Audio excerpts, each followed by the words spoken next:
Selamat datang di channel Arc Anime. Hari ini, kita akan membahas alur cerita One Punch Man Season 1 episode 6. Jadi, siapkan camilanmu, duduk yang nyaman.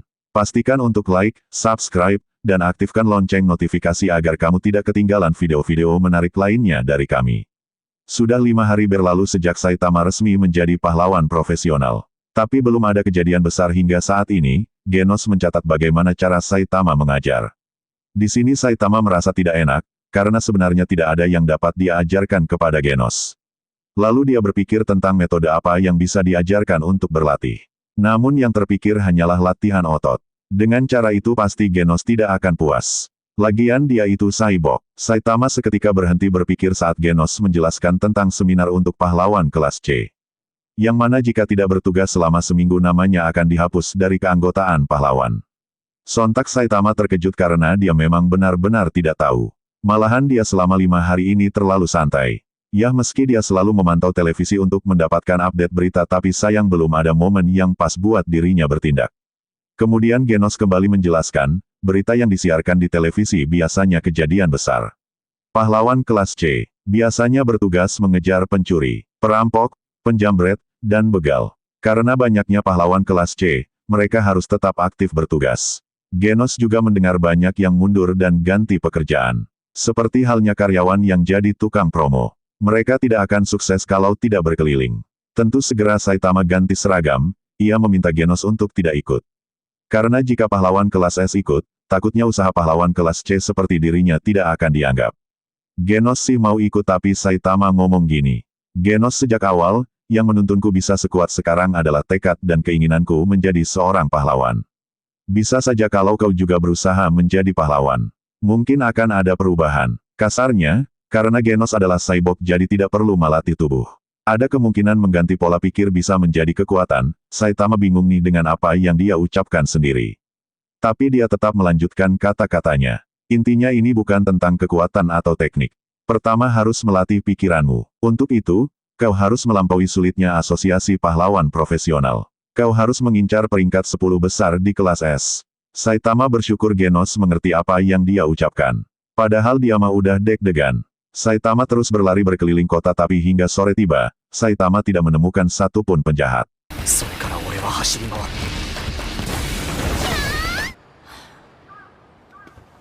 Ia sampai tidak sanggup lagi, mana tinggal 1 hari lagi udah seminggu.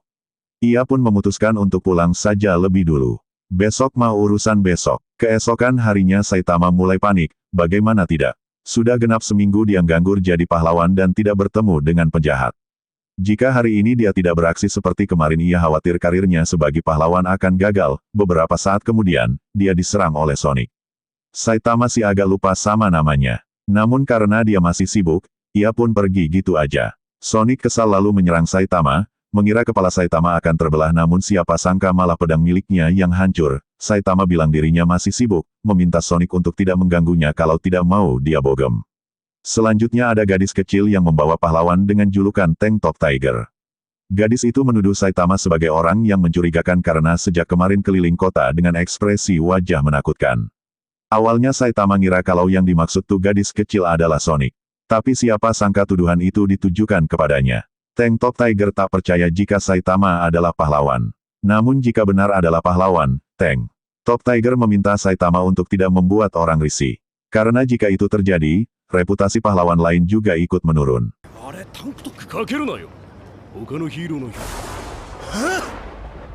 Ingin menjadikan Saitama sebagai batu loncatan tapi dia malah apes diserang shuriken oleh Sonic hingga tepar. Itu dilakukan Sonic karena Tank Top Tiger mengganggu dirinya yang hendak bertarung dengan Saitama. Warga kota panik, dan langsung lari. Sonic bertubi-tubi melancarkan shuriken miliknya yang membuat beberapa gedung rusak dan sebuah mobil terbang. Mobil tersebut hampir menimpa anak kecil, untungnya Saitama menahan mobil tersebut. Meski Sonic telah berbuat onar, Saitama belum sadar nih kalau Sonic itu adalah penjahat. Ia baru sadar setelah memikirkannya beberapa saat. Ia pun langsung menjatuhkan Sonic dengan mudahnya.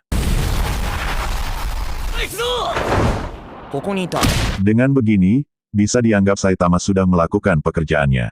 Sonic yang tertangkap di kota Z diduga terlibat kasus kriminal dan pembunuhan. Mereka juga berbicara soal kasus pengintaian. Masalah itu asosiasi telah memasukkannya ke dalam permintaan resmi. Tiba-tiba muncul gadis berambut hijau yang bernama Tatsumaki. Ia meminta jika ada musuh yang kuat untuk tidak lupa memberitahu dirinya. Singkatnya laporan dari lokasi pengintaian sudah masuk. Pertama Kotaki, yang dijaga oleh manusia anjing penjaga. Di sana tidak ada keanehan katanya. Kalau bicara tentang Kotaki, baik korban dan banyaknya monster di sana jauh melebihi kota lainnya. Maksud tidak ada keanehan tentang laporan manusia anjing penjaga adalah selama ada dia, apapun yang terjadi pasti bisa diatasi. Meski dia memfokuskan tugasnya di Kotaki, laporan pembasmian monsternya paling tinggi, selanjutnya laporan Kota W, pengawas Heavy Kong. Di sana tidak ada keanehan. Kota H pengawas Mushroom, kelas B, dan tulang kuda, kelas C. Di sana juga tidak ada keanehan. Kota D pengawasnya adalah Light Genji, kelas A. Tidak ada keanehan, selain lambatnya perbaikan kota akibat munculnya monster raksasa. Kota B dan D mendapat kerusakan besar. Asosiasi mendapat kritikan pedas karena hal itu, untuk mencegah bencana seperti itu ke depannya mereka harus melacak aktivitas tersembunyi yang bisa mengancam masyarakat. Untuk itulah diadakan pengintaian ini, tapi mendeteksi monster lebih awal memanglah sulit.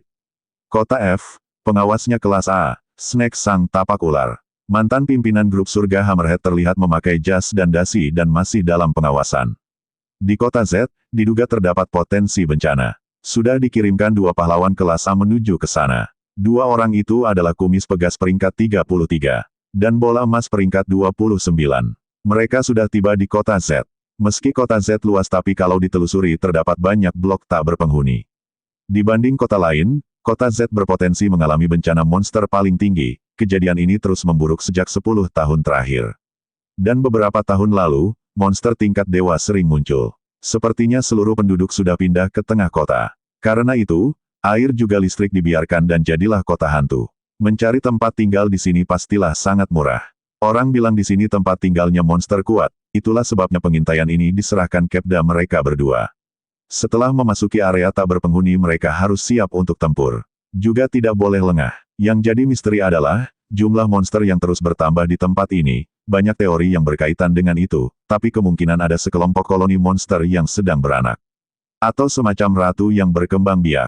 Meski tidak punya bukti yang kuat, mereka yakin pasti ada sesuatu di kota ini. Di sisi lain, pendeteksi milik Genos menangkap sesuatu. Jika saja mereka bisa tahu misteri yang disebutkan mereka pasti akan masuk ke dalam peringkat teratas. Mereka berdua dikejutkan oleh monster, tapi monster tersebut langsung menghilang. 2 pahlawan ini langsung mencarinya, untungnya tak berselang lama mereka dapat menemukan monster tersebut. Bola emas segera menyerang tapi dapat ditangkis begitu saja, lalu dia dihajar oleh monster ini.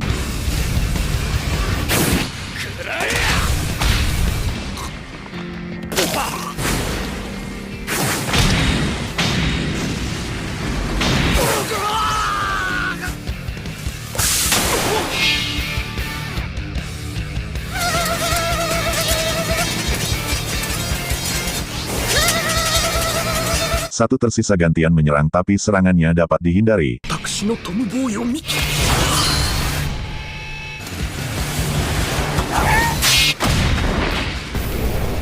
Diam-diam kumis pegas mengirim pesan ke asosiasi pahlawan memberitahu tentang apa yang terjadi. Monster ini bukanlah monster yang lahir di kota hantu ini melainkan datang dari luar. Hal itu karena dia mendengar gosip tentang adanya banyak monster kuat yang ada di sini. Tapi sayang rupanya itu hanyalah isu belaka. Pesan yang dikirim oleh kumis pegas sudah diterima, asosiasi akan meminta pahlawan terdekat untuk segera membantu. Balik lagi di kota hantu, kumis pegas sepertinya sudah mencapai batasnya. Monster tersebut merasa bosan padahal sudah menghajar habis-habisan tapi teriakannya tetap tidak terdengar. Monster ini pengen banget terkenal, tapi di sini tidak ada orang.